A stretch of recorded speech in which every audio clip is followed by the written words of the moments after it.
So here we are with the second game between Russia F and Norwegian Bastards. Same team for Norwegian Bastards, and looks like I think it was Mr. Moon the previous game, if I don't remember completely wrong. So we had a change of players in Russia F here, but roughly the same players again. And good game. The 2K player is still very much in it here. So we have Hideout. This would be Russia F's home map, actually. And good game with the Cumans for this one.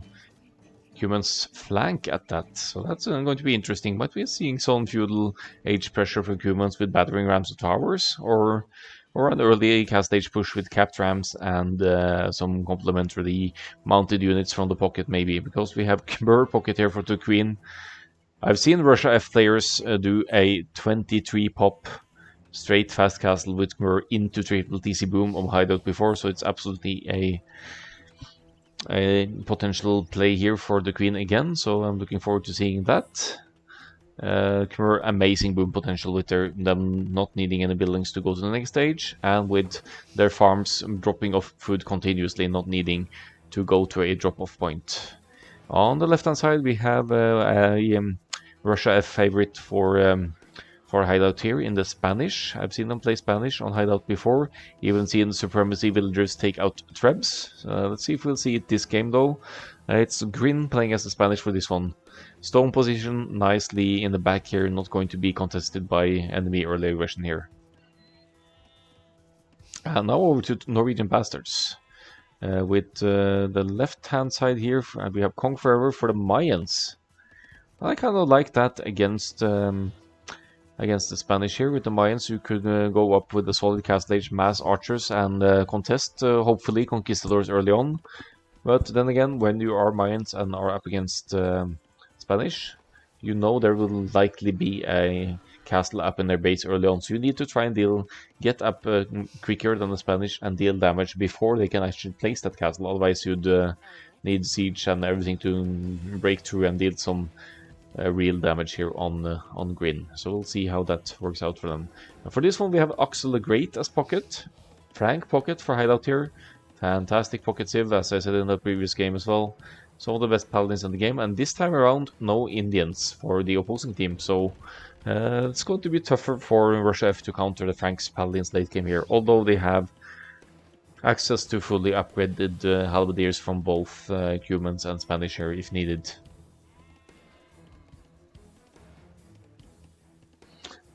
And finally, we have Plogan on the other side here with Ethiopians, another pretty darn strong archer civ. We've seen it played several times already in this League of Empires set. And yeah, let's see how the faster firing archers will hold up against a Cuman's push from good game here.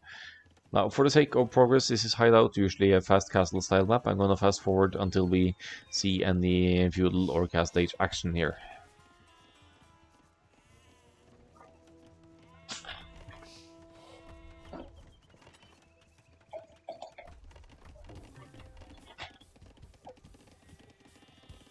See, good game already, going up to the feudal with 20 pop total. It could be the second TC boom here, could also be some kind of feudal age push, but no going to gold yet, so I think it's simply this second TC feudal age boom for Cumans here.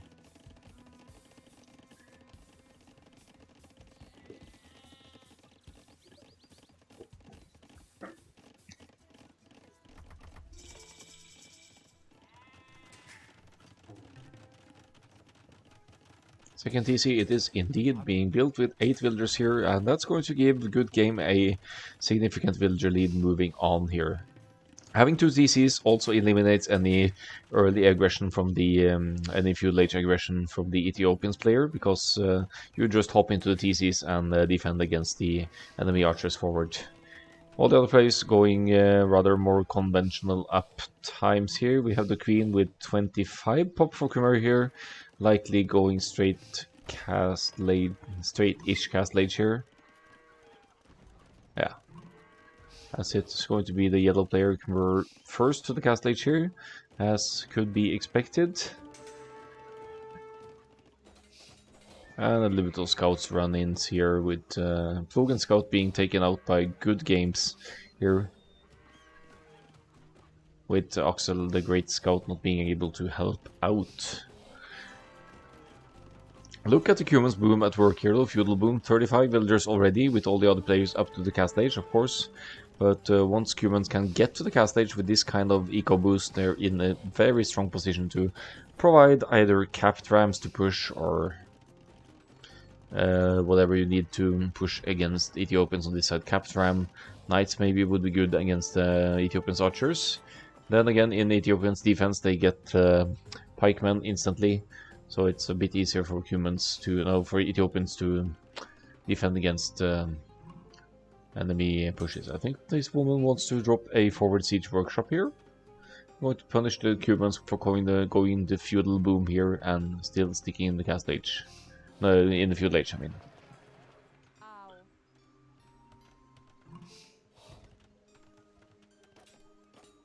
Meanwhile, no significant action on the other side. Here comes the castle from the Spanish. And let's see if Kong goes for a castle as well. It's going pretty heavily on stone here, wants to go for those plumed archers. Great castle positioning for both players here to limit any aggression for the opponents to easily deny resources. The only player on 3 TC Boom is the Queen though, so the Queen and Good Game collectively are going to have a huge builder lead, eco lead over the enemies here. Forward siege is in place, cast age on the way for the Cumans player here.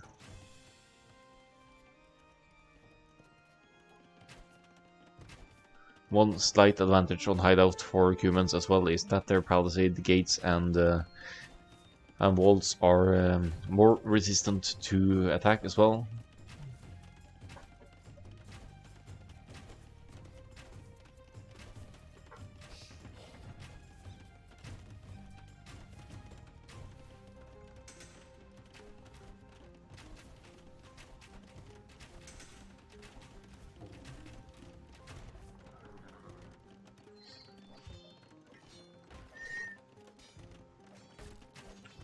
Pushing in here at potentially just the right time here in cast stage, not yet in for Cumans here, but look at the eco tab here for Good Game. Pretty solid food and gold income here due to the feudal boom, and with triple stables right away, might just be able to hold this off.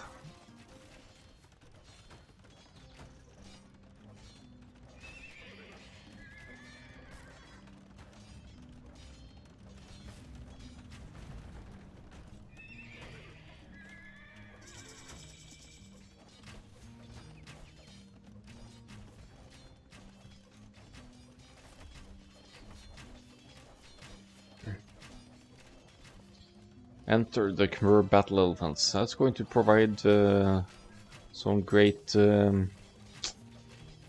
offense against the Plogan's archers here as well. Combined with the Cumans, probably +2 knights or soon to be +2.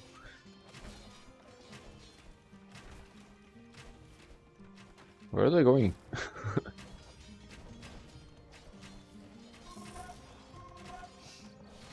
Let's look at the military numbers here again. Looks like there's some walling going on in the north, so stone walls is going to keep plumed archers of Kong out of the area here if these go up in time. Green is with the Conquistadors production, but won't really be able to accomplish much on Kong's economy here due to Kong's castle for the plumed archers being up.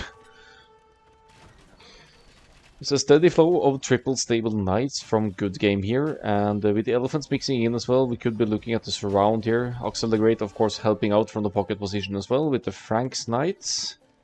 And let's see if Good Game has bloodlines. No bloodlines for Good Game, so that means that Axel the Great's knights here have 20 more HP, whereas the knights have roughly similar stats. There's actually more defense on Good Game, +2 defense. But looking at the push here now seems kind of successful here for Plogan, coordinated with Axel the Great here. The KDs are in their favors here, 5 high for Axel, 10-6 for Plogan, and idling Good Game a lot here. However, going 2-on-1 on the flank like this means that the Queen also gets more or less the pre-boom here, only supplying a few elephants here to aid in the fighting, so overall villager situation should have been higher for the Queen now, in my opinion, with that early cast age. Hmm.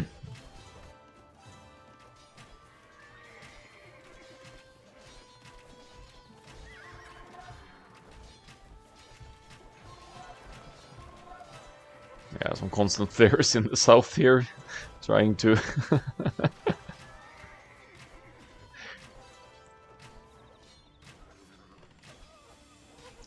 I think someone is trying to tell good game not to fight against Ethiopians growing crossbows in a choke point like that.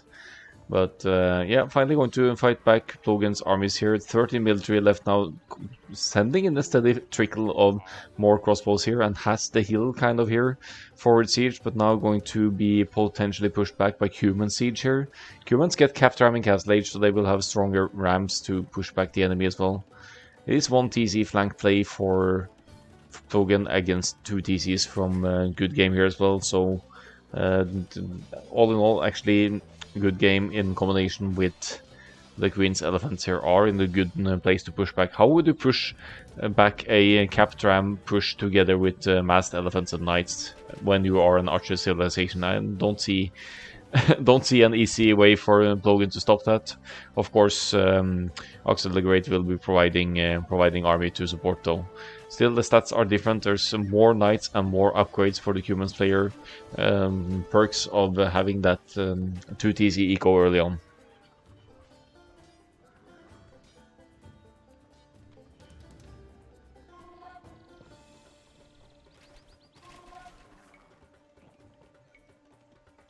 Economy is looking quite sharp for Axel the Great and Kong Forever though, so I never said ever here. They don't seem to be accomplishing too much in the north, and somehow Gwyn has found his way in here into Axel the Great's base.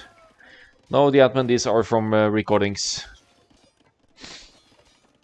It was played last weekend, I think.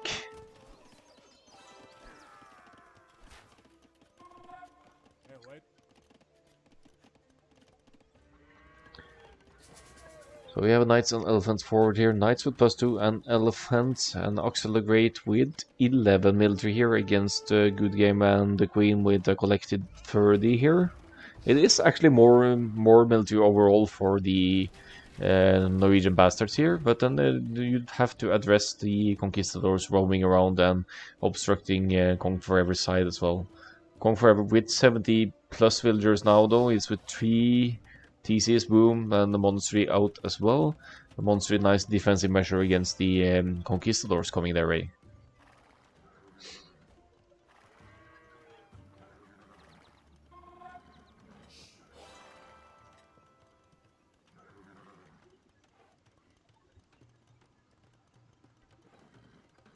Let's see the numbers here. 25 against yeah, it's still army numbers advantage for Axel the Great and Plogen here. Puzzled as to why the knights aren't in front here though, because the archers need to hit away here. There they are in the back, faster firing Ethiopian archers, trying to focus down knights here, and what a mess this is with all these red, blue, green, and yellow here, but looks like they're pushing up away decently. Axel losing the knights though, down to 12 military, and that's going to be hurtful against the ram push that is incoming here from Cumans.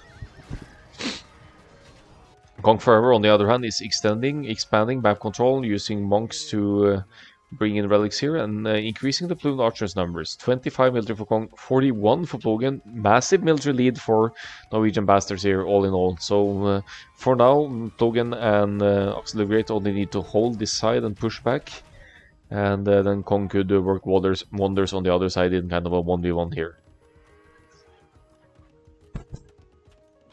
Kong also the first player to go for the Imperial Age here, and let's look at the other players' ecos. Doesn't look like anyone is really close to Imperial Age here. The Queen might be the closest here. Gwyn as well, with only missing the food here. But it's still going to be a 40-50% head start for Kong going into the next stage. Plumed Archers suffering a bit to Conquistadors forward here, but mobility sure comes in handy for them anyway. And now to the south again, we have Knights and crossbows working out nicely here for Akkal the Great and Plogan. They pushed back the rams forward here, and now here comes some pikes into the mix as well. Some monks to maybe deal with the elephants. And yet again, they want to try and hit good game at home. Good game now, just now dropping the third TC to try and get some more villager numbers spiking up here. Villager situation doesn't look too dissimilar between the players, but more evenly, more healthy disposition for Norwegian bastards here. Look at the KDs as well. Plogan with an amazing 54 to 30 here. Akkal sacrificing some knights as meat shield for Plogan to get as many hits in as possible. Looks bright for Norwegian bastards still. And Grin with a small sneak in the north side here though, and then outpost to maybe come with some sneaky raids from the north side here later on. There's the Imperial Age for Kong, means he will have access to Siege Ram and Trebuchets and to break through and deal damage on Grin, hopefully here. Let's see, only one castle for Grin here. Is it a 1 TC play for Grin? 1, 2... Grin does not have the most pretty eco behind this. 70 villagers, and not looking at Imperial Age anytime soon. That could be tough to hold against Imperial Age Mayans, actually.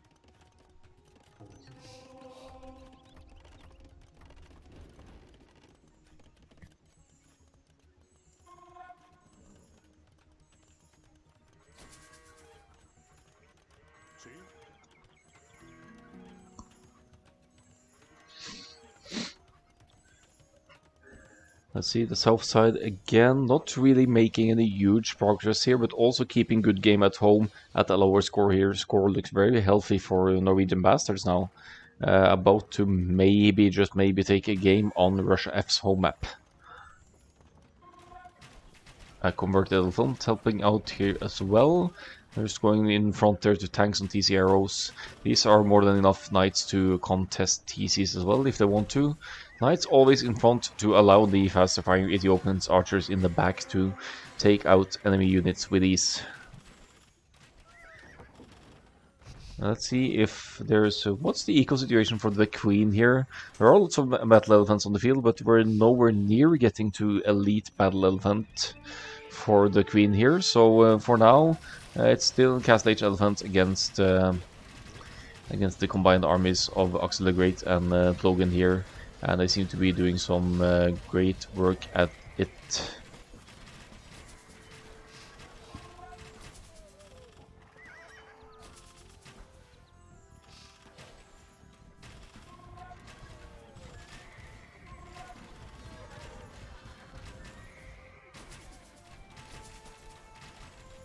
So I'm looking mainly at the numbers here, and Plogan with a whooping 74 military here is just going to bring in more and more.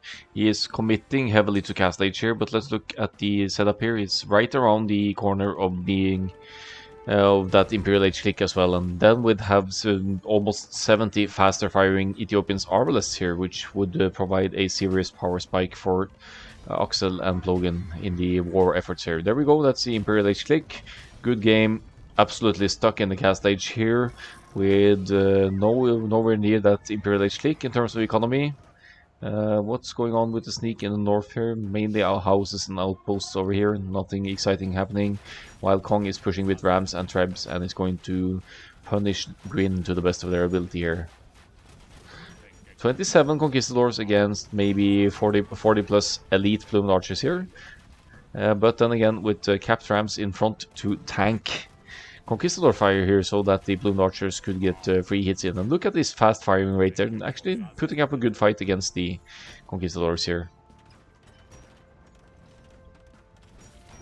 That castle seems ambitious by Kong, but why not? We are going to fight the Conquistadors numbers here and assume some control over this side of the map to make sure they can't wall off again and limit the aggression here.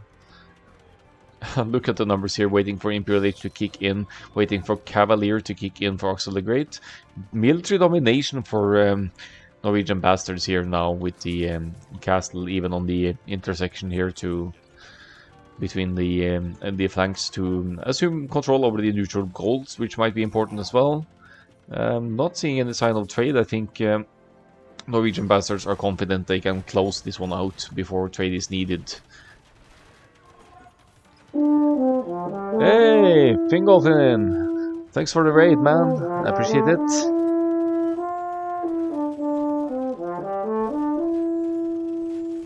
Yee!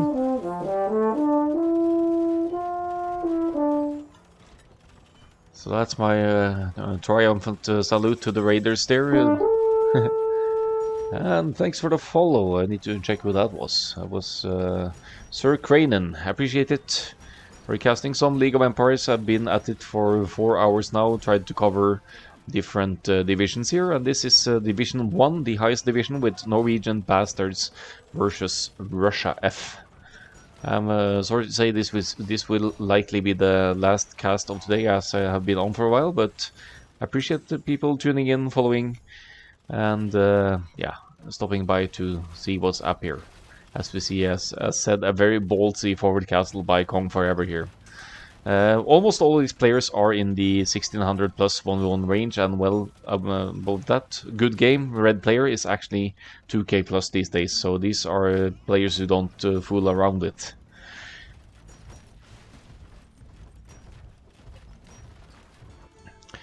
Solid number of battle elephants for the queen here now, but we don't have elite battle elephant yet, so they'd still struggle against what will soon be arbalists from Plogan here, and cavaliers from Akkal-AOE Great.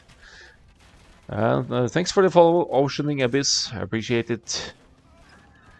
Kong with significant plumed archers masses here now. Let's see, he's at 75 military, Plogan is at 90. These military numbers of Norwegian bastards are just ridiculous now. Magnolia says yellow is looking quite scary with those elephants. Yes, it does. But if we look at where the Queen's eco here, there's just its army numbers above elite upgrade here, and that's not going to really work against these masses of units, because you'd have less HP, and even with full upgrades, we're also missing the Khmer unique tech for the battle elephants here for the extra attack. So they're actually not as scary as they look like, as Khmer elephants can usually be. See the fast-firing Ethiopians arbalists here as well. If these were elite battle elephants, it would be a different story. But as it is now, the fully upgraded, well, almost fully upgraded Franks Cavaliers and faster-firing Ethiopian crossbows can put up a great fight here. This is looking very much like Norwegian Bastards game on what is Russia F's home map. But on the other hand, we saw Russia F taking Arabia on Norwegian Bastards home map in the previous game I casted, so it is going to be military peasants dominating this game. I see Akkal-AOE Great with the fewest numbers here, but he's providing more than enough as a meat shield for Plogan's arbalest anyway. And looking at this military domination, almost 200 collected military for Norwegian Bastard, there's just no way Russia F can contest that when good game space has been breached here. So that is the GG. It ends with a 1-1, and GG well played to everyone here.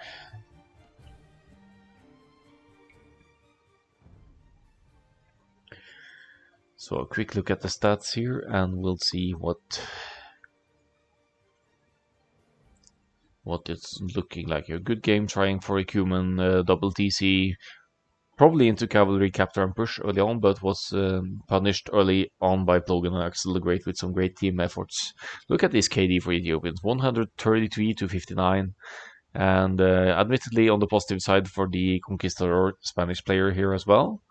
But what is the key factor is the largest army in the end there. 96 for Plogan, 78 for Kong Forever, with those very quick and mobile plumed archers in combination with rams. And then a significant chunk of cavalry units for Akkal-AOE Great as well. Due to Kong's strong push in the north, leaves Akkal-AOE Great in the position to completely devote to the south side here and work with his teammate with a great cavalry and archers efforts. And the reason The Queen doesn't get to Elite Battle Elephant here is because Good Game gets set back this early. The Queen will have to bring in army constantly to be able to contest the fighting in the south here, which means that the boom will not kick in as it usually would with an early Imperial and getting to Battle Elephant, Elite Battle Elephant straight away. Actually never got to Elite Battle Elephant in this game. We saw trade about to begin for Norwegian Bastards as well, and yeah, was definitely their game in the end here.